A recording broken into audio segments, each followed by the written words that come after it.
Hello friends, എല്ലാവർക്കും നമസ്കാരം. Thyroid രോഗികൾ പലപ്പോഴും ഒ പിയിൽ വരുമ്പോൾ ചോദിക്കുന്ന ഒരു ക്വസ്റ്റ്യനാണ്, ഡോക്ടറെ മരുന്ന് കഴിച്ചുകൊണ്ടിരിക്കുകയാണ്, പക്ഷേ ലക്ഷണങ്ങൾക്കൊന്നും യാതൊരു മാറ്റം വരുന്നില്ല. TSH എന്നൊരു ബ്ലഡ് ടെസ്റ്റ് ചെയ്യുമ്പോൾ അതും നോർമലായി കാണുന്നുണ്ട്. ഇനി എന്താണ് ചെയ്യേണ്ടത്, അല്ലെങ്കിൽ വേറെ ഏതെങ്കിലും ടെസ്റ്റ് ചെയ്യേണ്ടതുണ്ടോ, എന്തെങ്കിലും ഭക്ഷണത്തിൽ മാറ്റങ്ങൾ വരുത്തേണ്ടതുണ്ടോ എന്നൊക്കെ പല തൈറോയ്ഡ് രോഗികളും ചോദിക്കാറുണ്ട്. അപ്പോൾ ഈ ഒരു ബുദ്ധിമുട്ട് പല ആളുകളിൽ നമ്മൾ കണ്ടുവരുന്ന ഒന്നാണ്. TSH മാത്രം നോക്കിയിട്ടുണ്ടാവും, പക്ഷേ അത് വെച്ച് അവർക്ക് ബുദ്ധിമുട്ടുകളൊന്നും യാതൊരു കുറവും വന്നിട്ടുണ്ടാവില്ല. അപ്പോൾ ഇത്തരക്കാർക്ക് വേണ്ടിയിട്ടുള്ളതാണ് ഈ ഒരു വീഡിയോ.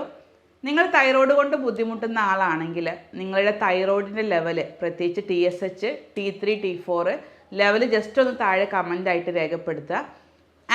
TPO എന്നുള്ള ടെസ്റ്റ് ചെയ്തിട്ടുള്ള ആളുകളാണെങ്കിൽ അതിൻ്റെ ലെവൽ ഒന്ന് താഴെ കമൻ്റായിട്ട് രേഖപ്പെടുത്തുക. നിങ്ങൾക്ക് എന്ത് ബുദ്ധിമുട്ടാണ്, പ്രത്യേകിച്ച് തൈറോയ്ഡ് രോഗം ഏത് ടൈപ്പ് രോഗമാണ് എന്ന് കൃത്യമായിട്ട് പറയാൻ ഇത്തരം ലെവൽ വെച്ചിട്ട് നമുക്ക് പറയാൻ സാധിക്കും. അത് ജസ്റ്റ് നിങ്ങൾ കമൻ്റായിട്ട് രേഖപ്പെടുത്തി കഴിഞ്ഞാൽ അതിന് റീപ്ലൈ ആയിട്ട് നമ്മൾ തരുന്നതാണ്. ഇനി ഇത്തരം രോഗികൾ, പ്രത്യേകിച്ച് യാതൊരു ആശ്വാസവും കിട്ടാത്ത രോഗികൾ, ഇനി എന്തെല്ലാം ടെസ്റ്റുകളാണ് ചെയ്യേണ്ടത്, അല്ലെങ്കിൽ എന്തെല്ലാം കാര്യങ്ങളാണ് ശ്രദ്ധിക്കേണ്ടത് എന്നുള്ള കാര്യങ്ങളാണ് ഇന്ന് ഡിസ്കസ് ചെയ്യാൻ ഉദ്ദേശിക്കുന്നത്. ഞാൻ doctor Shahala CH, doctor Basil Somiya hospital, Pandikkad, Malappuram ജില്ല.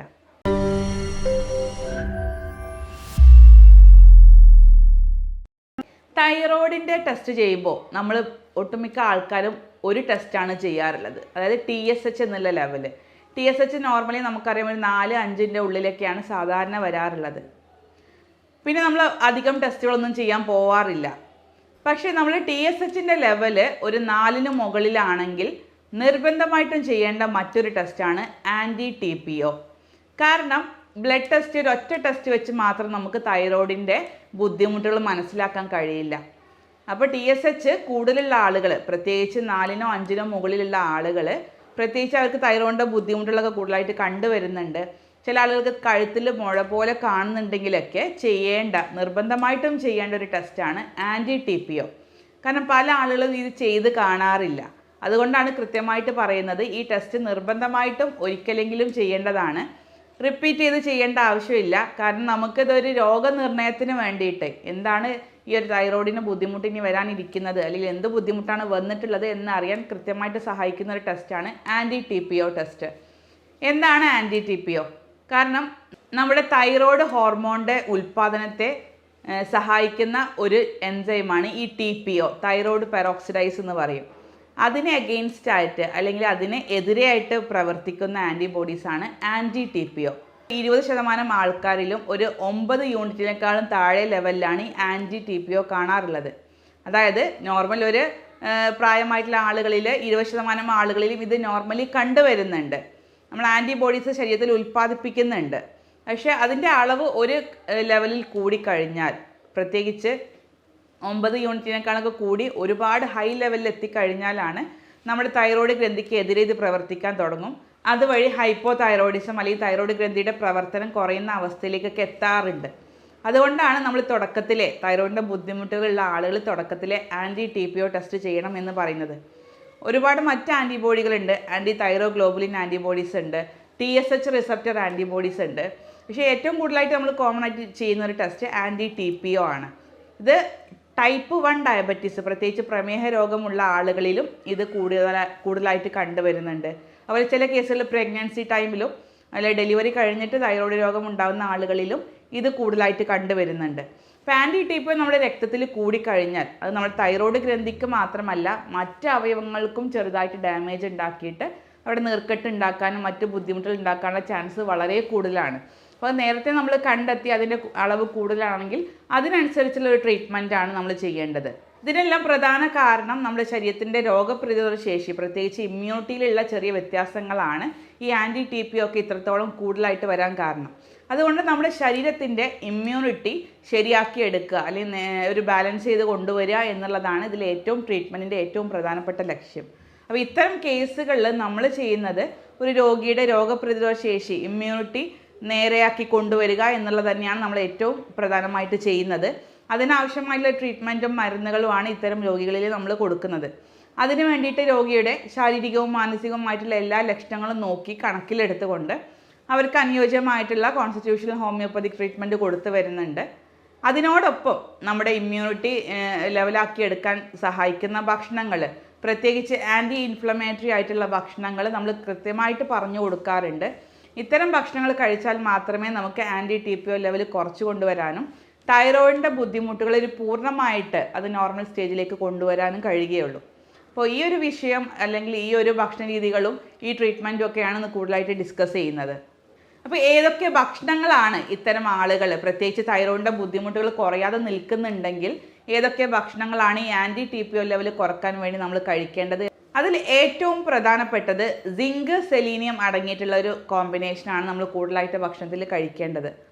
പ്രത്യേകിച്ച് കടൽ മത്സ്യങ്ങൾ, ട്യൂണ ഫിഷ്, അതുപോലെ തന്നെ പയറ് വർഗ്ഗങ്ങൾ, അതുപോലെ തന്നെ നട്ട്സുകൾ, പ്രത്യേകിച്ച് മത്തൻകുരു അല്ലെങ്കിൽ ഫ്ലാക്സ് സീഡ്സ്, ചിയ സീഡ്സ് പോലെയുള്ള സീഡുകൾ, ഇലക്കറികളൊക്കെയാണ് നമ്മൾ കൂടുതലായിട്ട് സിങ്ക്, സെലീനിയം അടങ്ങിയിട്ടുള്ള ഭക്ഷണങ്ങളിൽ ഉൾപ്പെടുന്നത്. ഈ സിങ്ക്, സെലീനിയൊക്കെ എന്ത് ചെയ്യും? നമ്മുടെ തൈറോയ്ഡ് കോശങ്ങളെ ഒന്നും കൂടെ അതിൻ്റെ സ്ട്രെസ് ലെവൽ കുറച്ച്, അതിൻ്റെ ഡാമേജ് കുറച്ചുകൊണ്ട് അതിനൊന്ന് റിപ്പയർ ചെയ്യാൻ സഹായിക്കുന്ന കുറച്ച് മൂലകങ്ങളാണ് ഈ സിങ്ക്, സെലീനിയം.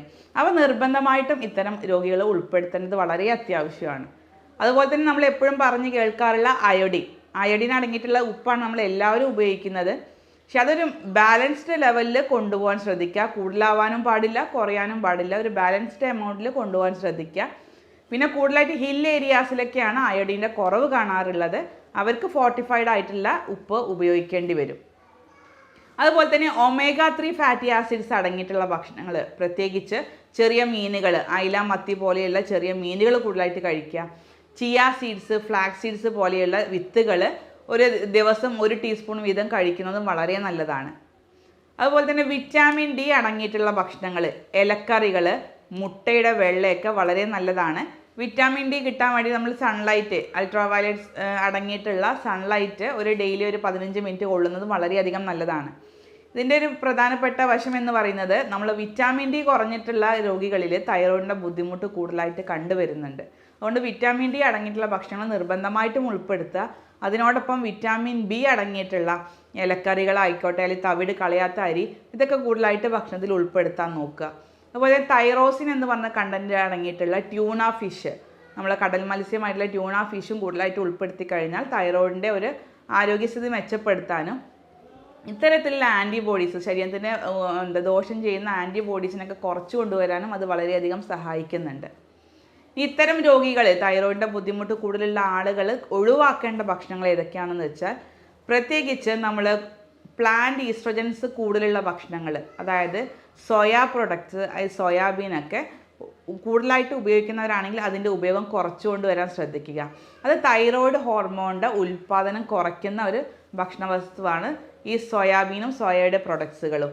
അതുപോലെ തന്നെ ക്രൂസിഫറസ് വെജിറ്റബിൾസ്, പ്രത്യേകിച്ച് ക്യാബേജ്, കോളിഫ്ലവർ, ബ്രൊക്കോളി പോലെയുള്ള ഭക്ഷണങ്ങൾ പഠനങ്ങളിലൊക്കെ പറയുന്നത് അതിൻ്റെ റോ ഫോമിൽ, അതായത് പച്ചക്ക് കഴിച്ചു കഴിഞ്ഞാൽ നമ്മുടെ തൈറോയ്ഡ് ഗ്രന്ഥികയുടെ വലിപ്പം കൂടാനും അതിൻ്റെ ബുദ്ധിമുട്ടുകൾ ഉണ്ടാവാൻ സാധ്യതയുണ്ട്.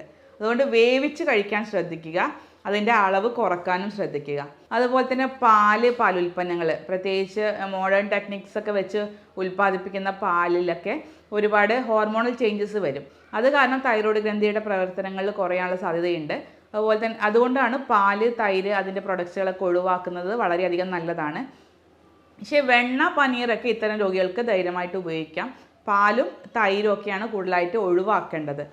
അതുപോലെ തന്നെ കൂടുതലായിട്ട് കോഫി, ചായയൊക്കെ കുടിക്കുന്ന ആളുകളാണെങ്കിൽ അതിൻ്റെ ഉപയോഗം പരമാവധി കുറക്കാൻ ശ്രദ്ധിക്കുക. അതുപോലെ തന്നെ കൂടുതലായിട്ട് സോഫ്റ്റ് ഡ്രിങ്ക്സ്, അതുപോലെ തന്നെ ആൽക്കഹോളിക് ഡ്രിങ്ക്സ് കൂടുതലായിട്ട് ഉപയോഗിക്കുന്നവരാണെങ്കിൽ അതൊക്കെ ശരീരത്തിൽ കൂടുതലായിട്ട് നീർക്കെട്ട് ഉണ്ടാക്കും. അതുവഴി തൈറോയിഡൈറ്റിസ് പോലെയുള്ള രോഗങ്ങൾ ഉണ്ടാക്കാനുള്ള സാധ്യതയുണ്ട്. അതുപോലെ തന്നെ പഞ്ചസാര അമിതമായിട്ട് ഉപയോഗിക്കുന്ന ആളുകളിൽ, ഉപ്പ് കൂടുതലായിട്ട് ഉപയോഗിക്കുന്ന ആളുകളിലും ഈ ഒരു ടെൻഡൻസി കണ്ടുവരുന്നുണ്ട്. അതുകൊണ്ട് ശരീരത്തിൽ ഇൻഫ്ലമേഷൻ ഉണ്ടാക്കുന്ന ഭക്ഷണങ്ങളാണ് നമ്മൾ ഇത്തരം ആളുകൾ ഒഴിവാക്കേണ്ടത്. ആൻറ്റി ഇൻഫ്ലമേറ്ററി ആയിട്ടുള്ള ഭക്ഷണങ്ങൾ കൂടുതലായിട്ട് ഉൾപ്പെടുത്തുക. പ്രത്യേകിച്ച് ഇലക്കറികൾ കൂടുതലായിട്ട് ഉൾപ്പെടുത്താൻ ശ്രദ്ധിക്കുക. ഫ്രൂട്ട്സ്, വെജിറ്റബിൾസ് ഒക്കെ ധാരാളം കഴിക്കാൻ ശ്രദ്ധിക്കുക. omega-3 അടങ്ങിയിട്ടുള്ള ഭക്ഷണങ്ങൾ, പ്രത്യേകിച്ച് മീനുകൾ, അതുപോലെ ട്യൂണ ഫിഷ്, അതുപോലെ പയറ് വർഗ്ഗങ്ങൾ, സീഡുകളൊക്കെ കൂടുതലായിട്ട് ഭക്ഷണത്തിൽ ഉൾപ്പെടുത്തുക. അരിഭക്ഷണം കഴിക്കുന്നതുകൊണ്ട് കുഴപ്പമില്ല, അതിൻ്റെ അളവ് കുറക്കുക, കലോറീസ് കുറക്കുക. ബാക്കി ഒരു ബാലൻസ്ഡ് ആയിട്ടുള്ള ഡയറ്റ് ഫോളോ ചെയ്ത് കഴിഞ്ഞാൽ ഇത്തരം തൈറോയ്ഡ് രോഗങ്ങളെ നമുക്ക് പെർമനൻ്റ് ആയിട്ട് അതിനൊരു സൊല്യൂഷൻ കാണാറുണ്ട്. ഈ ഒരു ഡയറ്റും ലൈഫ് സ്റ്റൈലും പിന്തുടരുന്നതോടൊപ്പം അതിനാവശ്യമായിട്ടുള്ള ഡോസിലുള്ള മരുന്നും കൂടെ ചില ആളുകൾക്ക് നമ്മൾ കൊടുക്കാറുണ്ട്. പ്രത്യേകിച്ച് കോൺസ്റ്റിറ്റ്യൂഷണൽ ബേസിലുള്ള ഹോമിയോപ്പതിക് ട്രീറ്റ്മെൻറ്റാണ് നമ്മൾ ചെയ്യുന്നത്. ഒരു രോഗിയുടെ ഏറ്റവും ബേസ് ലെവലിൽ നിന്ന്, അതായത് ഇമ്മ്യൂണിറ്റി ലെവലിൽ നിന്ന് അവരുടെ രോഗപ്രതിരോധ ശേഷി ഒന്ന് വർദ്ധിപ്പിച്ച് എടുത്തിട്ട് ഈ ഒരു ആൻറ്റിബോഡീസിൻ്റെ ഒക്കെ ലെവൽ കുറക്കാൻ അനുയോജ്യപ്പെട്ട മരുന്നുകളാണ് നമ്മൾ ഇത്തരം തൈറോയ്ഡ് രോഗികളിൽ കൊടുത്തു വരുന്നത്. ഇത് കഴിക്കുന്നതിലൂടെ അല്ലെങ്കിൽ ഈ ഒരു ട്രീറ്റ്മെൻറ്റ് ചികിത്സാ രീതി ചെയ്യുന്നതിലൂടെ ഒരുപാട് രോഗികൾക്ക് നമുക്ക് ഒരു കുറഞ്ഞ കാലയളവിൽ കൊണ്ട് തന്നെ നമുക്ക് തൈറോയ്ഡ് രോഗത്തിൽ നിന്ന് മുക്തി നേടാൻ കഴിഞ്ഞിട്ടുണ്ട്. കാലാകാലം മരുന്ന് കഴിക്കണമെന്ന് വിചാരിച്ചിട്ട് ഒരുപാട് ആൾക്കാർ ട്രീറ്റ്മെൻറ്റ് എടുക്കാൻ മടിക്കുന്നവരുണ്ട്. അല്ലെങ്കിൽ ഈ തൈറോയ്ഡ് ലെവലിനെ അല്ലെങ്കിൽ ആൻറ്റി TPO ലെവലിനെയൊക്കെ തീരെ ശ്രദ്ധിക്കാതെ പോകുന്ന ഒരുപാട് ആൾക്കാരുണ്ട്. അപ്പോൾ അത്തരം ആളുകൾക്കൊക്കെ വളരെ ഉപകാരപ്രദമായിട്ടുള്ള ഒരു ചികിത്സാ രീതിയാണിത്. അപ്പോൾ ഈ ഒരു ചികിത്സാ രീതിയെക്കുറിച്ചും ഇതുമായി ബന്ധപ്പെട്ട എന്തെങ്കിലും സംശയങ്ങളുണ്ടെങ്കിൽ നിങ്ങൾക്ക് താഴെ കാണുന്ന വാട്സപ്പ് നമ്പറിൽ ബന്ധപ്പെടാം. നിങ്ങൾക്ക് നിങ്ങളുടെ തൈറോയ്ഡ് ലെവൽ, പ്രത്യേകിച്ച് TSH ലെവൽ, TPO ലെവലിനെ കുറിച്ചൊക്കെ ഡൗട്ട്സ് ഉണ്ടെങ്കിൽ താഴെ നിന്ന് കമൻ്റായിട്ട് രേഖപ്പെടുത്തുക. അതിനെക്കുറിച്ച് നമ്മൾ സമയത്തിനനുസരിച്ച് അതിൻ്റെ റീപ്ലൈ ആക്കിയിട്ട് അതിൻ്റെ കാര്യങ്ങൾ പറഞ്ഞു തരുന്നതായിരിക്കും. കൂടുതലായിട്ട് അറിയണമെന്നുണ്ടെങ്കിൽ താഴെ കാണുന്ന വാട്സപ്പ് നമ്പറിൽ ബന്ധപ്പെടാം.